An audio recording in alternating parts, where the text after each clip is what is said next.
పోతన ఆంధ్ర మహాభాగవతము అష్టమ స్కందము గజేంద్ర మోక్షము 55వ పద్యాన మనం తెలుసుకుందాం.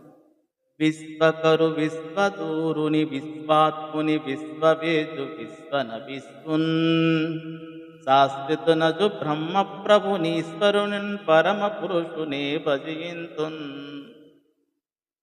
విశ్వకరు విశ్వధూరుని విశ్వాత్ముని విశ్వవేదు విశ్వన విశ్వన్ శాశ్వత నజు బ్రహ్మ ప్రభునీశ్వరుని పరమ పురుషుని భజయింతున్.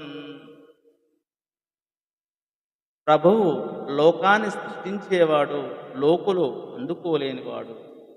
లోకానికి అంతరాత్మ అయినవాడు, లోకములో బాగా తెలుసుకోదగినవాడు, లోకమే తానైనవాడు, లోకాతీతుడు, ఎల్లప్పుడూ ఉండేవాడు, పుట్టుక లేనివాడు, బ్రహ్మదేవునికి అధినాయకుడు,